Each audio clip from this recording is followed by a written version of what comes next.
ইয়েমেনের গভীরে মরুভূমির মাঝে এমন একটা গর্ত আছে যেটা নিয়ে যুগ যুগ ধরে মানুষের মনে শুধু রহস্য না, ভয়ও কাজ করে। নাম তার বারহুতের কূপ। তো চলুন আজ এই রহস্যের গভীরে যাওয়া যাক। ব্যাপারটা এমন যে যুগ যুগ ধরে এর নাম শুনলেই মানুষ ভয় পায়। স্থানীয় লোক কাহিনীতে তো একে এমন এক জায়গা বলা হয় যা শুনলে গায়ে কাটা দেয়। কিন্তু আসল যে ভয়টা সেটা কি জানেন? সবচেয়ে বড় প্রশ্নটা হলো, এই কূপটা কি আসলেই জিনদের দুনিয়ায় ঢোকার কোনো রাস্তা? ভাবা যায়? প্রজন্মের পর প্রজন্ম ধরে এই প্রশ্নটাই মানুষকে তাড়া করে বেড়াচ্ছে। আজ আমরা এই ব্যাপারটারই একটা কিনারা করার চেষ্টা করব। আচ্ছা, প্রথমে একটু দেখা যাক এই জায়গাটা ঠিক কেমন। ভাবুন তো, ইয়েমেনের বিশাল মরুভূমির মাঝখানে হঠাৎ করে যেন মাটি ফেটে একটা বিরাট গর্ত তৈরি হয়েছে। একদম একা চুপচাপ দাঁড়িয়ে আছে বছরের পর বছর। আর এই ভয়টা কিন্তু হালকা কিছু না, বেশ গভীর। মানে ওখানকার লোকেরা ওই জায়গার ছায়াও মারায় না। তাদের কাছে ব্যাপারটা একদম পরিষ্কার।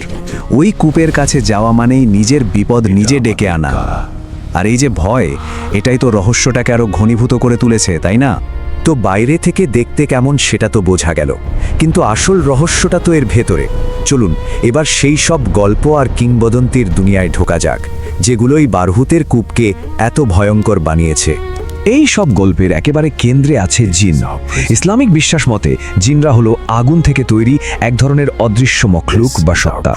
ওরা আমাদের জগতের পাশেই একটা সমান্তরাল জগতে থাকে, আর ওদের থাকার জন্য সবচেয়ে পছন্দের জায়গা হলো এই রকম গভীর অন্ধকার গুহা বা কূপ। স্থানীয়দের মধ্যে কি কি গল্প চালু আছে শুনলে অবাক হতে হয়। বলা হয় এই কূপ থেকে নাকি বিষাক্ত ধোঁয়া বের হয়। এর গভীর থেকে ভেসে আসে সব অদ্ভুত অচেনা শব্দ। কেউ কেউ নাকি অশুভ ফিসফিসানিও শুনেছে। এমনকি এমন কথাও শোনা যায় যে অতীতে নাকি এখান থেকে মানুষও গায়েব হয়ে গেছে। তবে সবচেয়ে ভয়ঙ্কর যে কথাটা শোনা যায় সেটা হলো, বারহুতের এই কূপটা নাকি আসলে জিনদের একটা জেলখানা, মানে একটা কারাগার। আর এই ধারণাটাই জায়গাটাকে এত বেশি ভয়ঙ্কর করে তুলেছে সবার কাছে। তো এই সব গল্প আর কিংবদন্তি তো শত শত বছর ধরে চলে আসছে, কিন্তু 2021 সালে ঘটল এক নতুন ঘটনা। একদল অভিযাত্রী ঠিক করলেন তারা এই রহস্যের শেষ দেখবেন। ওমানের একদল কেভ এক্সপ্লোরার মানে গুহা অভিযাত্রী, তারাই প্রথমবার সাহস করে নামলেন এই কূপের গভীরে। উদ্দেশ্য একটাই, এই সব লোককথার আড়ালের সত্যিটা খুঁজে বের করা। ভাবুন একবার, একদিকে শত শত বছরের পুরনো কিংবদন্তি, ভয় আর বিশ্বাস, আর অন্যদিকে এই তো সেদিন 2021 সালের এক বৈজ্ঞানিক অভিযান। এই যে এত লম্বা সময়ের একটা ফারাক, এটাই কিন্তু পুরো বিষয়টাকে আরও বেশি ইন্টারেস্টিং করে তোলে। তো অভিযাত্রীরা নামার পর কি পেলেন, যা জানা গেল তা কিন্তু বেশ চমকপ্রদ। লোককথায় যেটাকে বলা হচ্ছিল জিনদের নিঃশ্বাস, বিজ্ঞানীরা দেখলেন সেটা আসলে তাবি বা প্রাকৃতিকভাবে তৈরি হওয়া কিছু আগ্নেয় গ্যাস। আর সেই যে অশুভ ফিসফিসানি, ওটার কিছুই না, গুহার ভেতরে বাতাসের শব্দ আর তার প্রতিধ্বনি। আর অন্য জগতে যাওয়ার দরজা, সেটাও দেখা গেল একটা সাধারণ সিঙ্কহোল, মানে প্রাকৃতিকভাবে তৈরি হওয়া একটা গর্ত। তার মানে কি সব রহস্যের সমাধান হয়ে গেল? এখানেই কিন্তু গল্পের শেষ নয়। চলুন এবার একটু ভেবে দেখি, বিজ্ঞানের ব্যাখ্যা পাওয়ার পরেও কেন এই পুরনো গল্পগুলো মানুষের মন থেকে সহজে মুছে যায় না। তাহলে প্রশ্নটা আবারও আসছে, রহস্যের কি সমাধান হলো? উত্তরটা কিন্তু হ্যাঁ বা নাতে দেওয়া এত সহজ না।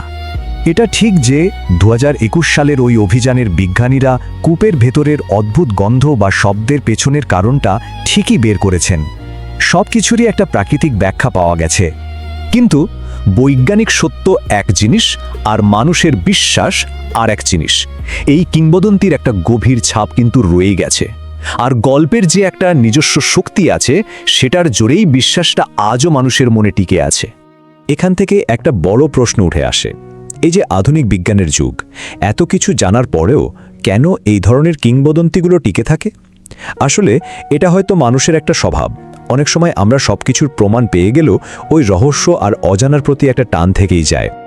শেষ পর্যন্ত বারহুতের এই কূপ আমাদের একটা গভীর প্রশ্নের মুখোমুখি করে দেয়। যখন বিজ্ঞান এসে কোনো রহস্যের উপর থেকে পর্দা সরিয়ে দেয়, তখন কি সেই পুরনো কিংবদন্তিগুলো মরে যায়, নাকি আমাদের মনের ভেতরে কোথাও বিজ্ঞান আর কিংবদন্তি দুটোই একসাথে পাশাপাশি বেঁচে থাকে? ভাবনার বিষয়, তাই না?